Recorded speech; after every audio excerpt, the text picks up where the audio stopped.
Okay, thank you. I'm pleased you're here. Let's go straight into this. Of all the expressions of who we are, fashion is the most intimate and the most political.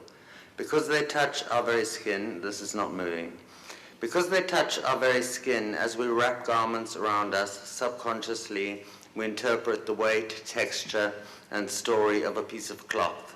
And so, as centuries of coded identity are written on our skin, our cells perceive a history of style.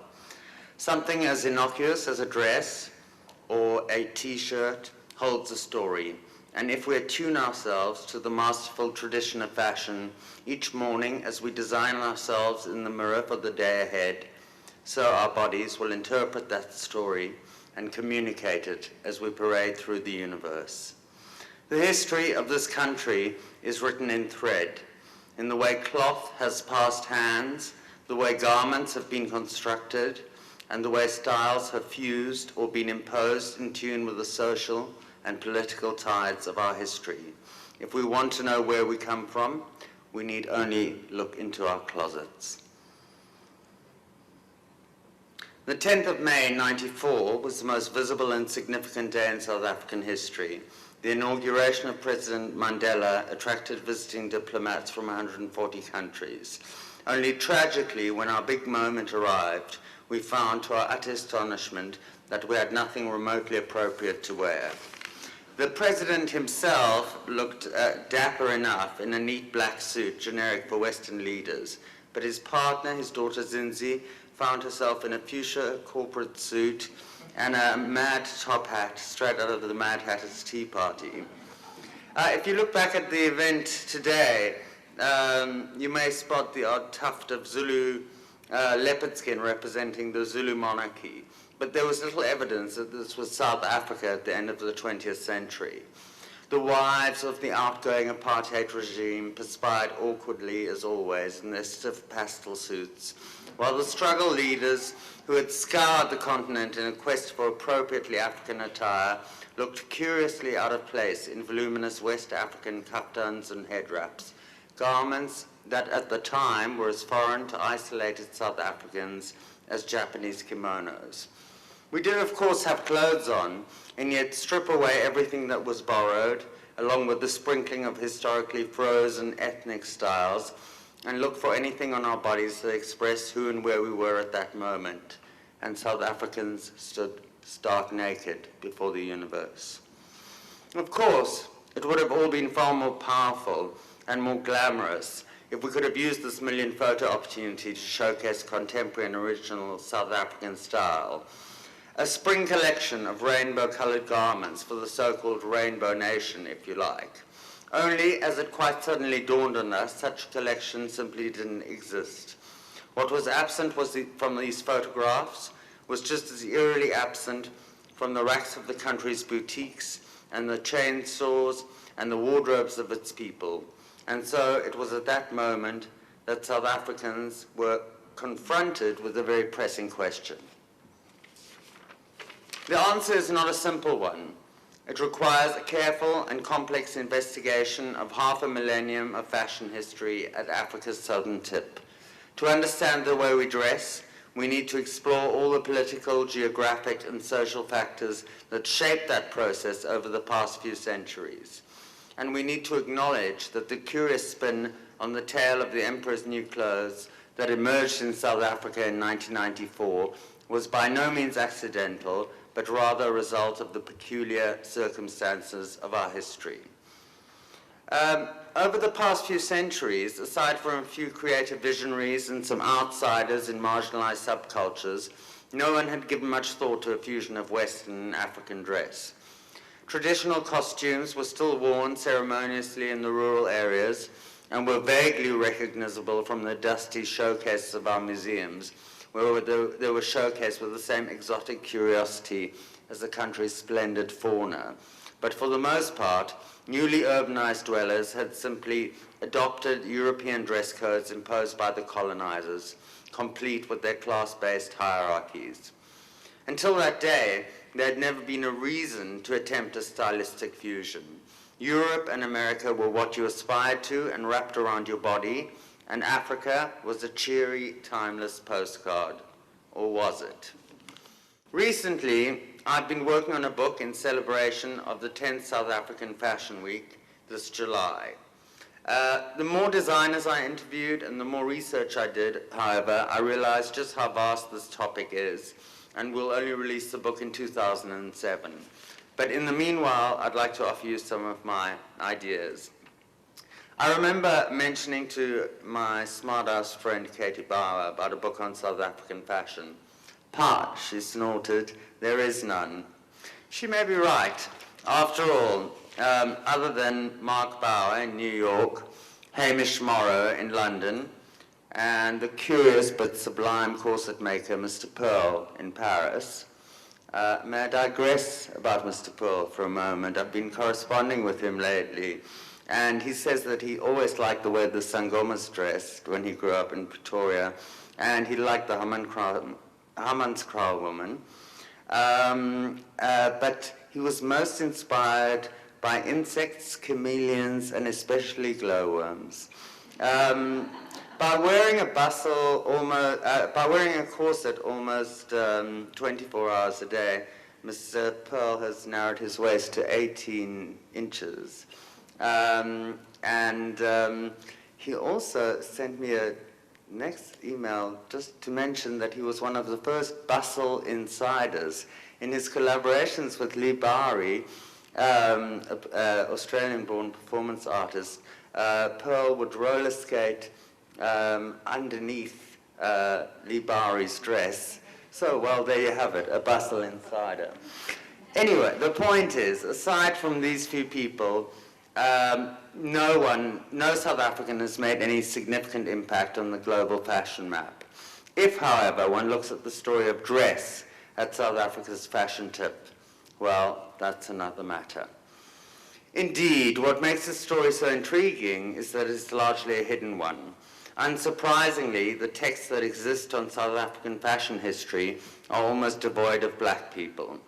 And so, tracing the evolution of style in this country is the job of a private detective, looking less at what was presented and more at what was purposefully hidden. Apartheid made sure to erase all evidence of black fashion, to the point that one was tricked into believing it didn't exist. But for many people, this is an extremely offensive hypothesis. Mazibuko is enraged by the current popular view that black fashion was only born 5 years ago. Black people have always been fashionable, he asserts. My grandparents always had beautiful clothes made by dressmakers. Even in Victorian times, we were styling. Suddenly people rave about Sun Goddess and Stone Cherry. What about Sister Bucks? Here is a woman who has sustained herself in fashion for decades, despite being caught up in a certain African aesthetic. She was a pioneer of black fashion, and yet she isn't recognized. Indeed, Sister Bucks set up shop in Lesotho in the early 70s. She made pilgrimages around the continent, learning about cloth and traditions of dyeing, batik, and hand painting in an effort to translate heritage into clothing long before it became hip. Well, of course, we had been dressing like Africans. As far back as the 11th century, there's evidence of skilled civilizations in this region that produced both garments and objects of adornment. It is only in the past decade, however, that a handful of visionary designers have been drawing on what has gone before and on what surrounds us and weaving those threads into contemporary, wearable, and often beautiful clothing. After gorging ourselves for decades on shame and denial, democracy induced a sudden hunger for identity. And the transformation of South African fashion in the few seconds of fashion history that have passed since then have been nothing short of revolutionary. Initially, the euphoria of a rainbow nation produced much obvious folklorish design. We've had our fair share of sequined SA flag ball gowns, obvious interpretations that catered primarily for traditional events. Some were fun, even outrageous. but hardly ready to wear. Gradually, however, since then, we have witnessed more subtle and sophisticated expressions of sartorial identity, increasingly reflecting more diversity, and come to a point that if we yearn to wear our identity on our sleeves, we will need many arms, or failing that, an eclectic and adventurous wardrobe. In observing this amazing evolution of a style of our own, I've identified some themes that might be useful.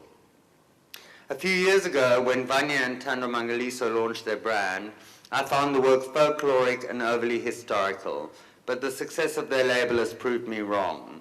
Getting to know them also helped me understand where they were coming from.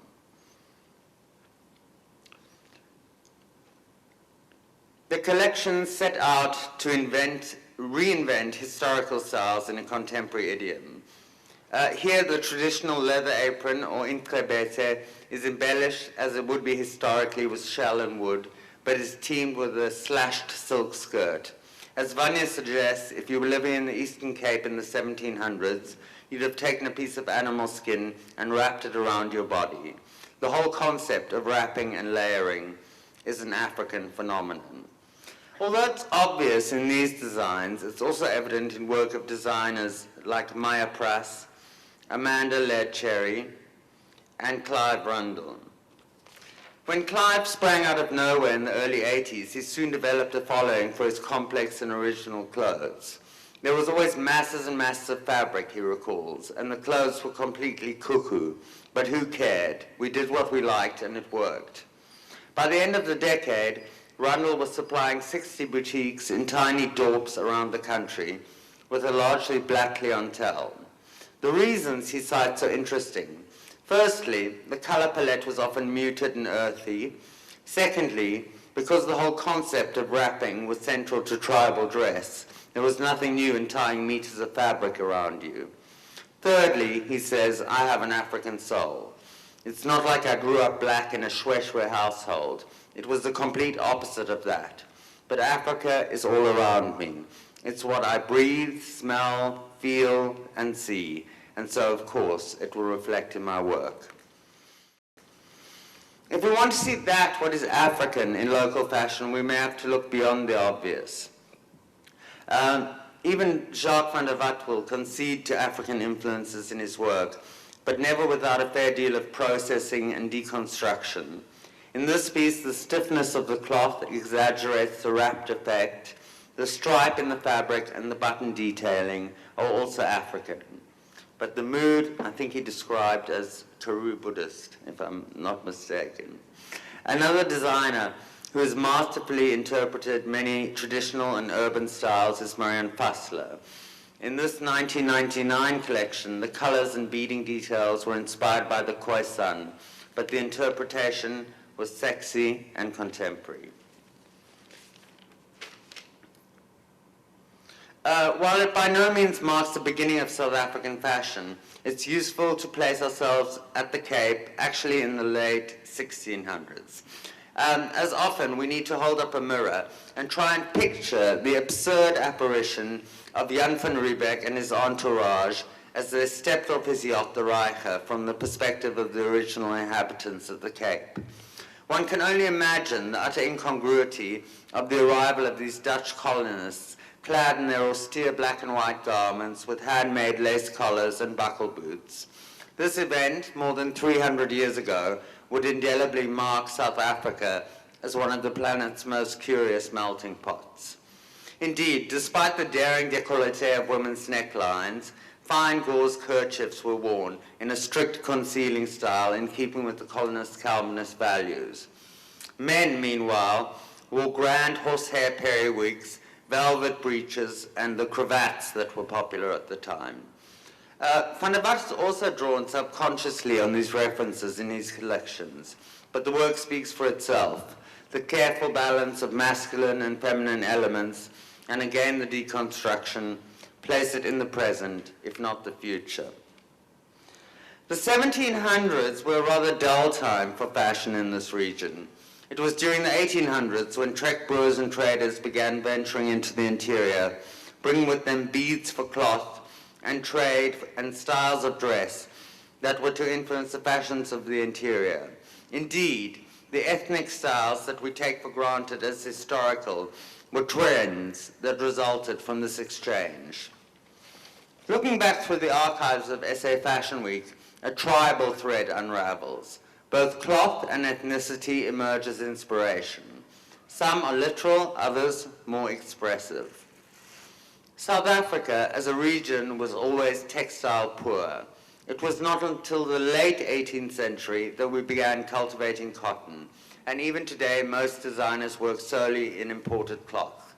There are some cloths, however, that have been so deeply woven into this country's history that we may consider them our own. Perhaps the cloth with the most provenance in this country is Salampur, which was woven in Salem in India and was included in the first orders placed by Van Riebeck at the colony. It was only much later that this cloth was adopted as traditional dress by Shangaan and Venda tribes, and is now known colloquially as Venda stripe. It's appeared in many collections, in more traditional incarnations, in what Stone Cherry's Kensani Nkosi describes usefully as a contemporary Afro-urban aesthetic, and quite successfully as somewhat dandy menswear. Of course, there's no cloth with a more widespread history in this country than Shweshwe.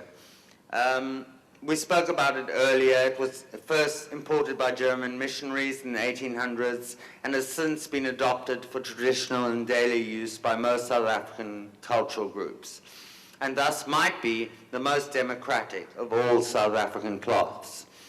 It is still only printed on archaic narrow copper plates at Degama Textiles in the Eastern Cape, who bought up the machinery from the Manchester factories in the 1970s. What is curious, however, is how close these styles we see on the streets today have remained to those imposed on converts in the mission stations. Here, for instance, the puffy sleeves and the silhouette are historical, but the designer has updated the design with a Mandarin tie collar. The tricks are in this engineer-trained designer's attention to detail. The traditional binding or ribbon has been replaced with carefully excised strips of fabric.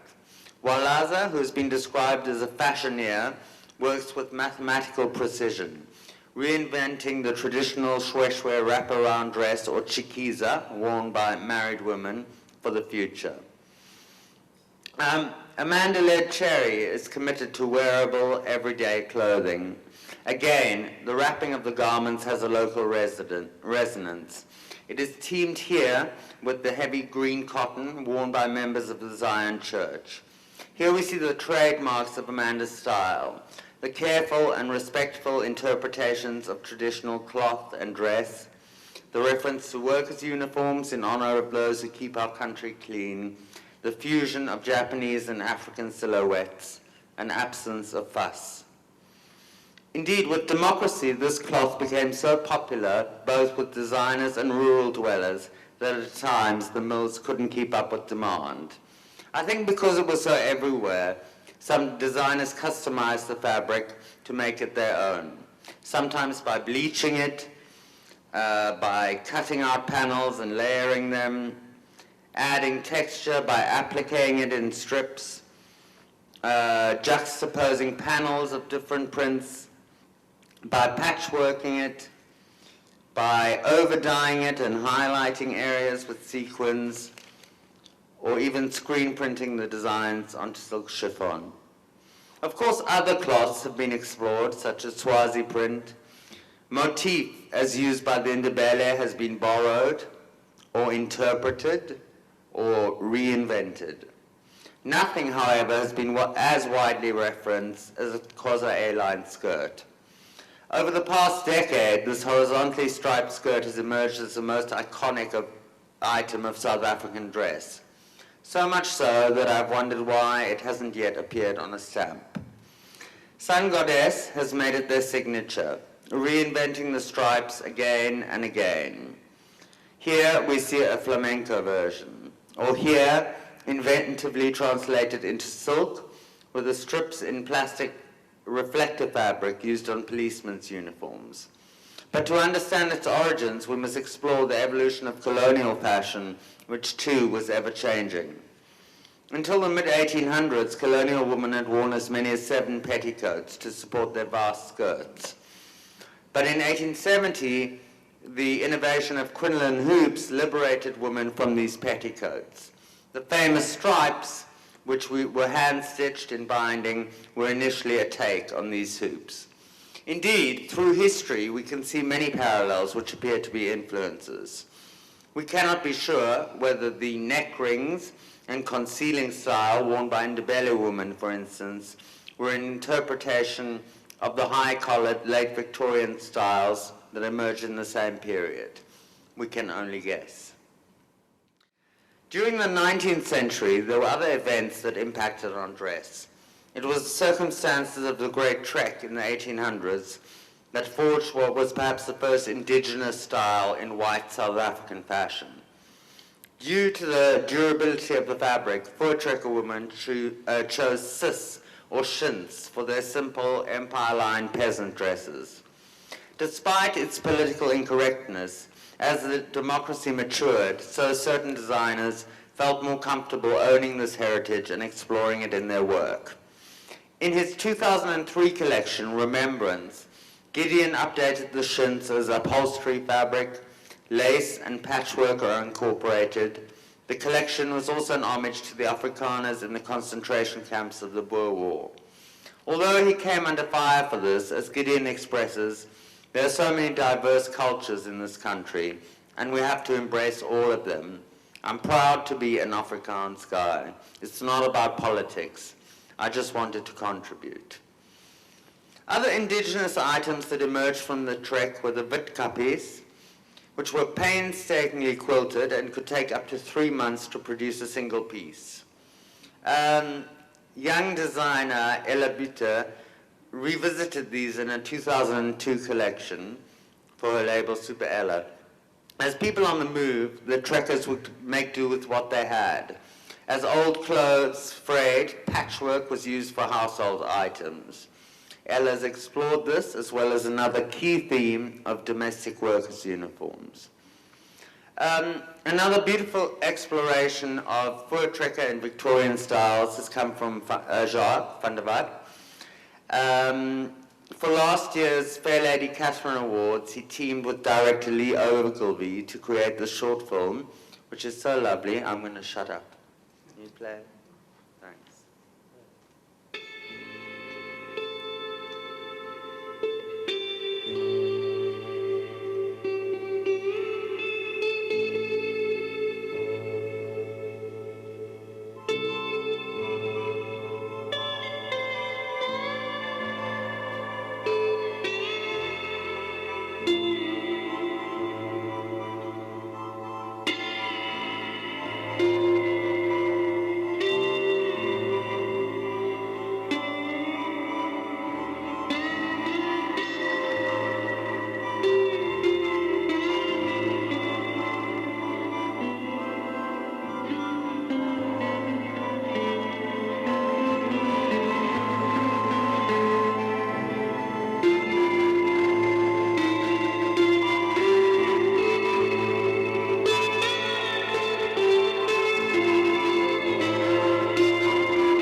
I think what was interesting was, the way that high collars, ruched sleeves, and handmade lace insets reference the period, but reinvented in a contemporary way. While some elements of the style are historically accurate, Jacques insists on deconstructing or tweaking the designs, in this case making the garments more girly and frivolous. You have to do something to it, he expresses. Why bother doing something that's already been done? Other curious evidence of Trekker handcraft includes beaded tobacco pouches in the same glass seed beads the traders brought to black beadwork, as well as embroidered smoking hats.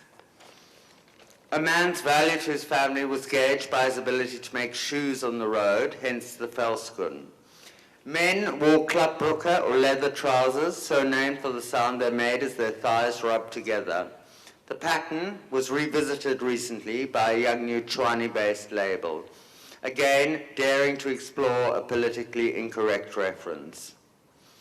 Strangelove is another design team who are interested in exploring historical styles and forms, but in contemporary fabrics. You can play it. Next clip. In a 2002 show held at Turbine Hall in Newtown, they explored the notions of body shape through the element of wind, creating garments from non-porous parachute fabric that would inflate.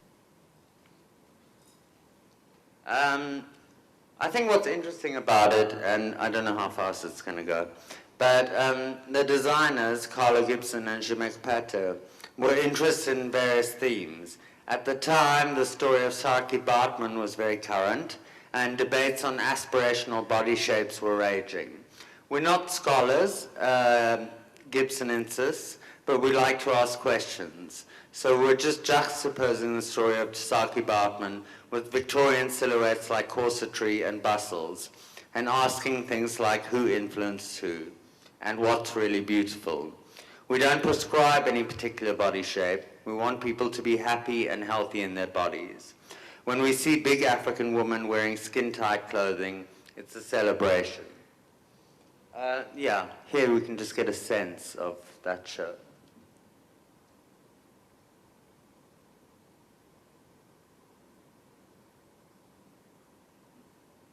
As Carlos said, you get in this country sad bum, happy bum.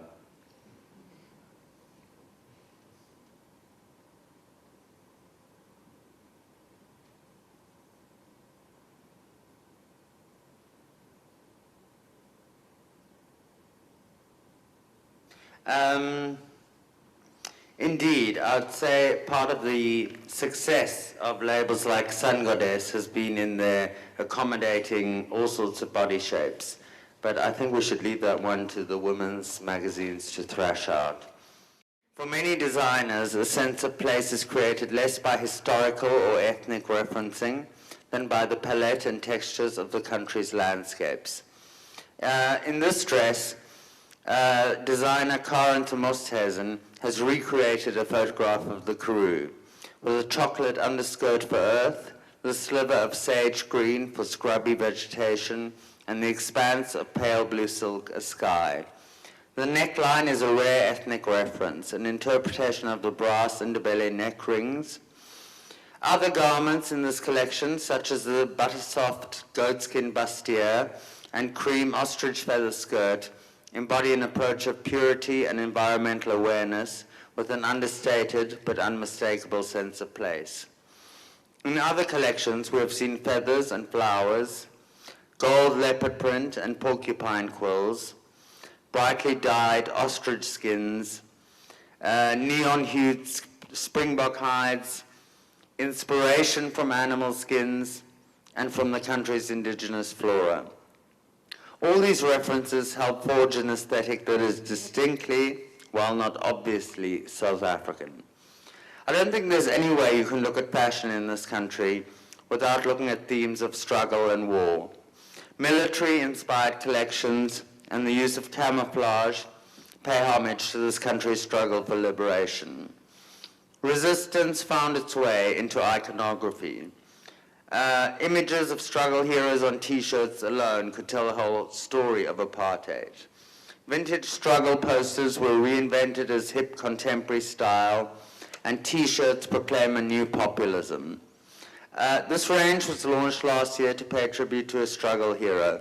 As an option to wearing Che Guevara t-shirts, they argued, we should honor our own heroes.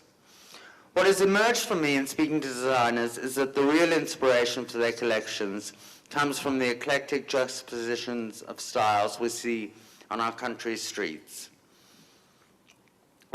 Be they tribal, punk, or simply incomprehensible, daily images that we take for granted are often jarring and inspiring to visitors. I just had to include this slide somebody sent me, entitled Haircut of the Century. It may be. We'll just take a quick look at the next clip, which explores the sort of energy of South African streets.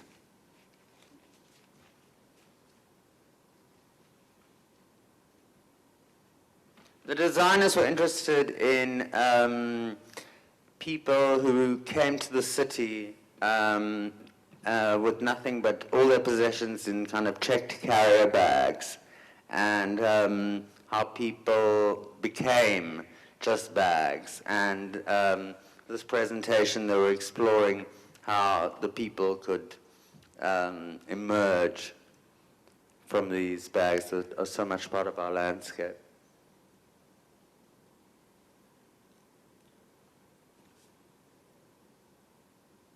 There's sound, but it's very noisy. But I mean, where else could this be?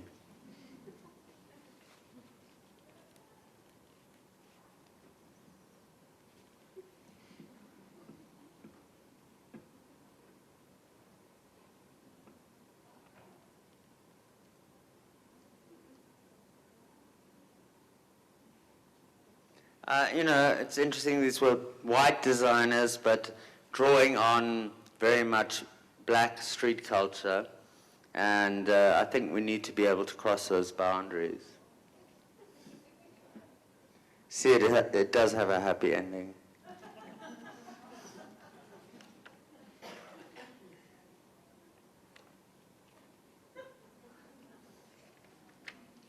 I'm going to leave the rest to your imagination. Okay, I mean, well, some argue that street and particularly township style is just an appropriation of American fashion. Others disagree.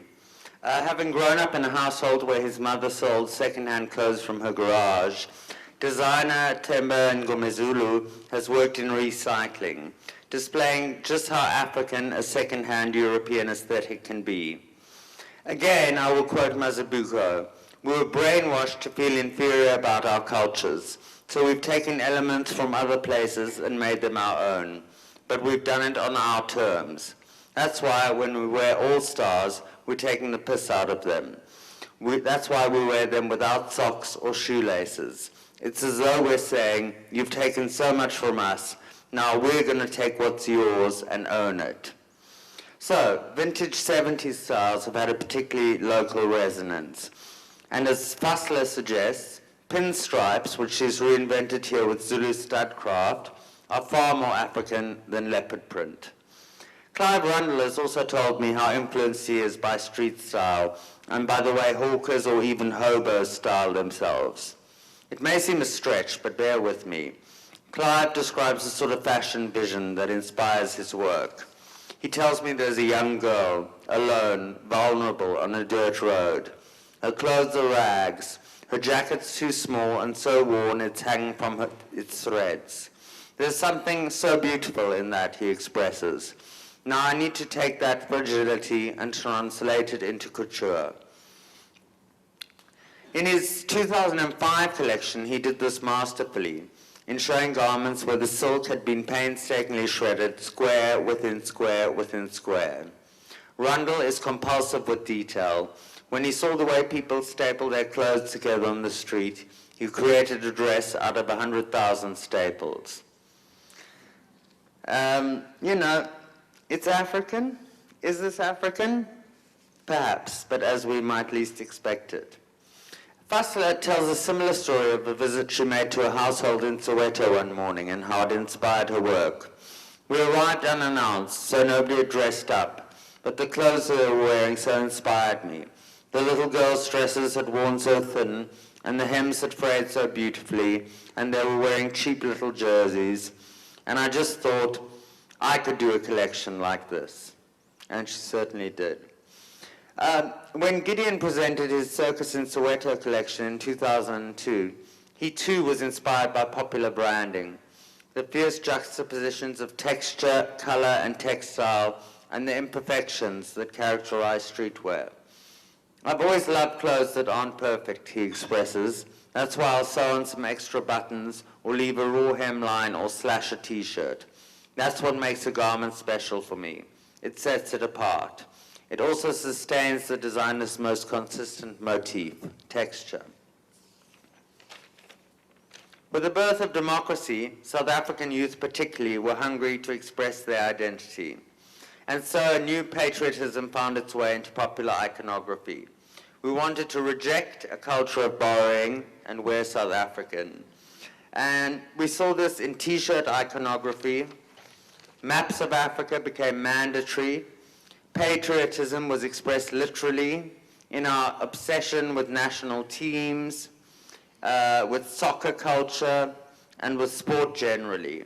In our quest to know who we were, we paid homage to musical heroes and expressed a deep nostalgia for the 50s as immortalized on the covers of Drum magazine. Even our cities saw declarations of devotion. And while it's not visible here, the designer has laser cut the words "I love Joburg" into the fabric. Only the wearer might ever know it, but it's there. There was a time when I worried that we might be stuck in a particular ethnic aesthetic. In a story for Wanted magazine, I asked, what has happened to our African princess? Her corset has come to asphyxiate her. The beads around her neck might strangle her. Her head wrap is making her giddy, and her A-line skirt has grown so long she has become immobile. She cannot move forward. She is trapped in the curio store. We were not alone in this experience. Emerging fashion markets worldwide have experienced a similar adolescence over the past decade. As Indian fashion writer Bandana Tiwari observes, in our urgency to be known in the global marketplace, we quickly began peddling our cultural ethos, resulting in much stereotypical Indian kitsch.